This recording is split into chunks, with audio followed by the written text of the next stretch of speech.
yield measures for floating rate notes. I'm sure you remember what we mean by a floating rate note. Here the coupon payments float or change based on the reference rate. Let's say that we have a very simple bond which makes a coupon payment at the end of every year for 3 years. Let's say this is a floating rate note where the reference rate is 360-day LIBOR. If 360-day LIBOR is 5% over here and the quoted margin is 50 basis points, then the payment over here will be 5.5%.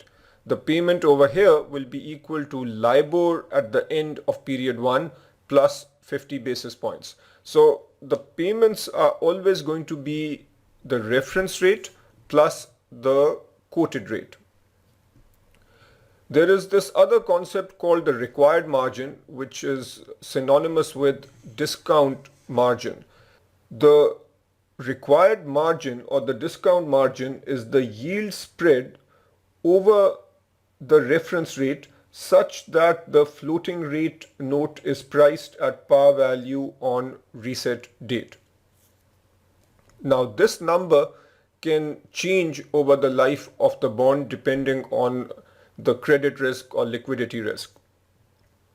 To make things simple initially, let's say that this particular bond is issued at par value, which means that the quoted margin and the required margin is the same when the bond is issued. So let's say that our required margin is also 50 basis points. What will happen if the reference rate then changes? So initially the reference rate is 5%. What if this reference rate starts going up? The price of the bond will initially come down. And why is that? It will come down a little bit, not as much as a fixed rate bond, but still it will come down. The reason is that this next payment, which is at the end of the first period, is already locked in based on 5% plus the quoted margin. That is locked. Therefore, at a higher market rate, the discounted value will be lower and the price will be lower. But the impact is not going to be very much because the subsequent coupon payments will be higher and based on the higher reference rate. So assuming there is no change in credit quality, on reset date, the bond price will come back to par. Now let's also consider a situation where there is a change in credit risk. This required margin was set based on the credit risk at this point in time. What if the bond now has more credit risk? Then the quoted margin is not changing. The quoted margin is still 50 basis points, but the required margin will go up because this needs to compensate investors for a higher amount of risk. The bond price then on reset date will actually be below par because now we will be discounting the same quoted margin but at a higher rate. So the bond price will actually come down, and even on reset dates then the bond price will be below par. This is what the curriculum calls the simplified FRN pricing model. It looks quite complicated though, but when you evaluate it carefully, it is not as bad as it looks. Let us use this model with the very simple bond that I just talked about. That bond had a 3-year maturity. Coupon payments were at the end of every year. The reference rate was 360-day LIBOR. The quoted margin was 50 basis points or 0.5%. The periodicity was 1 because we just have one payment per year. Now, if you look at this model, all it is saying is that the present value is equal to the present value of all the cash flows. So look at this first expression, index, which is 360-day LIBOR, plus the quoted margin, which is 0.5%, into the face value. All that is giving us is the coupon payment divided by M, but M is periodicity, which is 1. So we can get rid of M. If we had 2 payments a year, then M would be 4. But this is the first coupon payment, and this is discounted based on the discount margin or the required margin. And that makes sense. If the credit risk goes up, then the discount rate needs to go up based on this number. So the first coupon payment is discounted at 1 plus this expression. The second coupon payment is discounted at 1 plus the rate squared, and so on. The final number is discounted based on 1 plus index plus discount margin raised to the power of n. N in our example would be 3, and we also add the face value because that is the final payment. So this is not too bad if you think about it. The simplifying assumptions made here are as follows. The present value calculation is on reset dates. So if we have 3 reset dates, we are doing these calculations only on the reset dates, not between the reset dates. We use a 360 day count convention, and we are using the same reference rate for all periods. Here is how you can think about this question.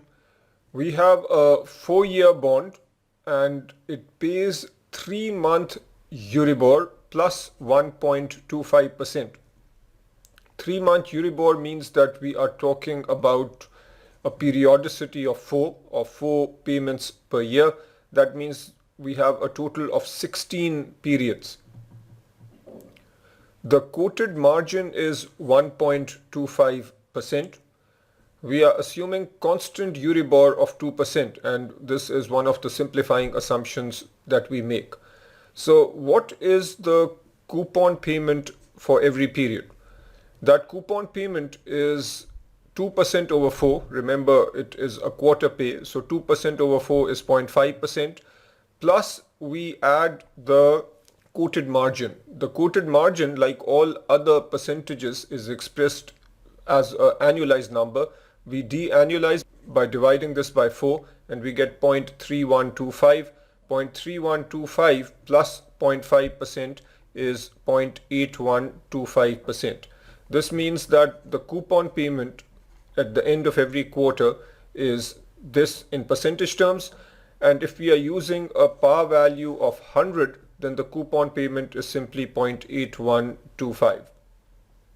Now what we can do is recognize that this bond is currently priced at 98. So we can use our financial calculator, plug in present value is equal to minus 98, n is 16 because we have 16 periods. This is the payment that we just calculated. Future value or face value is 100, and you compute I. What you will get for I is 0.9478%. That is the rate for one period. We annualize by multiplying by 4 and we get 3.79%. So this is the overall yield which will give a price of 98. We, however, need to find the spread. So the spread is 3.79% minus the Euribor or the index, which is 2%. So the spread is 1.79%. Notice that I have not used the formulas from the curriculum. I think those formulas make life a little bit difficult. As long as you understand the concept and you know how to use your financial calculator, I would strongly recommend that you solve these problems using this method. Yield measures for money market instruments. This, I think, is a very good definition of money market instruments. Money market instruments are short-term debt securities. They range in time from overnight sale and repurchase agreements, which are repos, to 1-year bank certificates of deposit. Money market instruments also include commercial paper, government issues of less than 1 year, bankers' acceptances, and time deposits based on such indices as LIBOR and Euribor.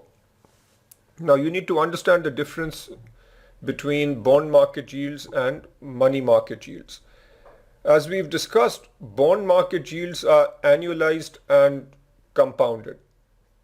Compounded means that if you have payments twice a year, then we compound those payments.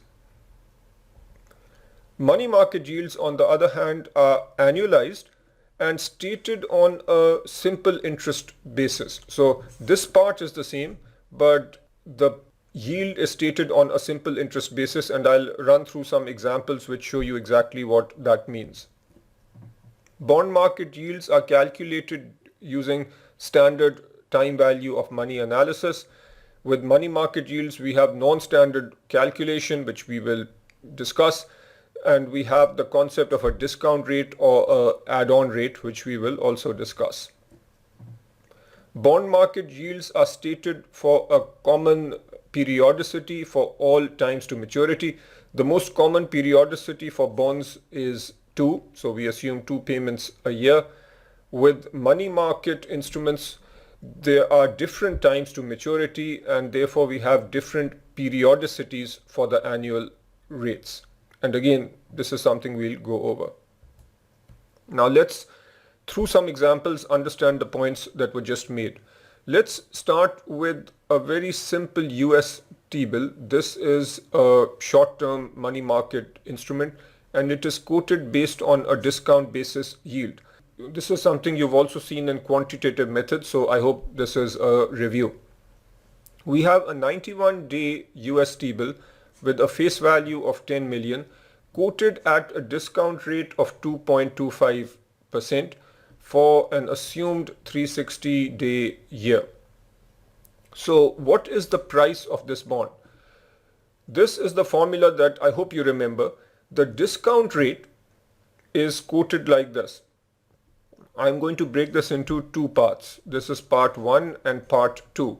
Notice that FV minus PV stands for the discount. That discount of the price relative to the fair value or relative to the face value is divided by the face value. Now this is a non-standard treatment because normally the difference between price and face value is divided by the initial investment. Here we divide by the face value. And then this number is annualized using simple interest by multiplying the number of days in a year divided by the number of days that this bond is outstanding. So let's do the calculation. We are given the discount rate, which is 0.0225. This is equal to the number of days in a year, which we simplistically assume is 360, divided by the number of days remaining. So here is the complete calculation. 360 over 91 into D. D is the discount. It is the face value of 10 million minus PV. PV is the current price. So the difference is D divided by face value, which is 10 million. If you do the maths, you will get D is equal to this much. And then the present value or the price is simply 10 million minus this number, which will give us 9,943,125. Now, this illustrates 2 of the points that we talked about earlier. Notice that we are using a 360-day convention, and we are also annualizing a yield using simple interest. So 360 over 91, it is simply multiplied, and the periodicity here is based on the number of days that this bond has to maturity. If we had a bond that had 30 days to maturity, then the periodicity would be 360 over 30. So there isn't a standard periodicity. This is also called a discount basis yield because the yield calculation is done by taking the discount and dividing by the face value. So we are taking a discount relative to the face value. Next, we look at a add-on yield. Suppose that a Canadian pension fund pays a 180-day banker's acceptance with a quoted add-on rate of 4.38% for a 365-day year. The initial principal amount is 10 million. What is the redemption amount due at maturity? With the add-on rate, the idea is straightforward, that the principal amount is 10 million and the interest amount is added to this initial amount to come up with the final redemption amount. And the add-on rate is calculated this way. This part is simple interest. So the number of days in a year, which is 365, divided by 180, multiplied by interest. So the final value minus the present value, given that there are no cash flows in between, that effectively is the interest number divided by the present value or the initial amount, which is 10 million. If you do this calculation, notice the add-on rate is simply coming from here. 4.38% is 0.0438. When you calculate the interest, it is 0.216. Add the interest to 10 million and you will have 10.216 million. And that is the answer. Again, notice the periodicity is based on 365 over 180. So this is simple interest because we are multiplying by this number rather than compounding. Comparing discount basis with add-on yield, I hope over the last two slides you have realized that if you have the discount basis yield equal to the add-on yield, you need to compare by changing both to the same basis before saying which rate is better. Let's do that through this example. What we do here is take bond A and convert the discount rate into an add-on rate. This is the formula that I just showed you. The discount rate of 0.0576 is equal to 360 over 90 multiplied by the discount over 100. Solve for D and you will get 1.44, which means that the price or present value is 98.56. Now let's use this information to come up with an add-on rate. With the add-on rate, since we are comparing with this instrument that has a 365-day year, we do 365 over 90 multiplied by the interest or the difference.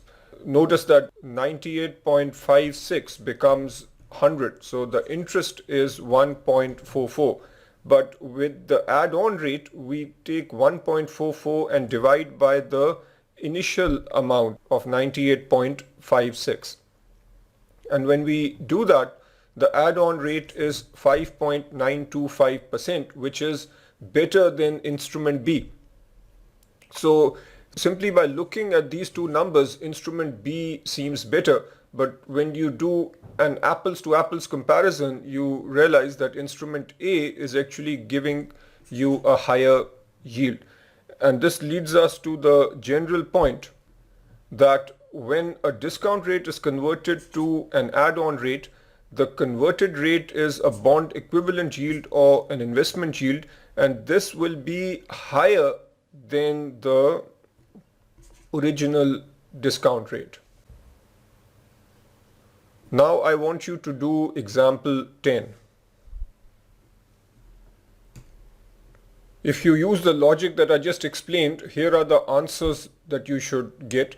Just a few points to note. The bond equivalent yield is the add-on rate with a 365-day assumption. So here the bond equivalent yield is simply 4.45%. A and B are discount instruments, so you need to do what I just showed you. You need to convert this discount rate into an add-on rate with 365 days, and that should give you this number. The next instrument is already 365, so keep that in mind. And then bond C is add-on, but it has 360 days. So you need to convert this from a 360 day to a 365 day calculation. That will give you 4.410. The best yield is with bond A. What you've done is put all these investments on the same basis. So when you compare these four numbers, you are doing an apples to apples comparison, and you can see that bond A is the best, assuming the same credit risk. This is a small excerpt from the curriculum, which I think is explaining the third point very well. The third point, remember, when I started this discussion, I gave you three differences between longer term bonds and money market instruments. The third difference between yield measures in the money market and the bond market is the periodicity of the annual rate. Because bond yields to maturity are computed using interest rate compounding, there is a well-defined periodicity. For instance, bond yields to maturity for semi-annual compounding are annualized for a periodicity of 2. Money market rates are compounded using simple interest without compounding. In the money market, the periodicity is the number of days in the year divided by the number of days to mature. So if we have 365 days in a year and the days to maturity is 65, then this is the periodicity. Therefore, money market rates for different times to maturity have different periodicities.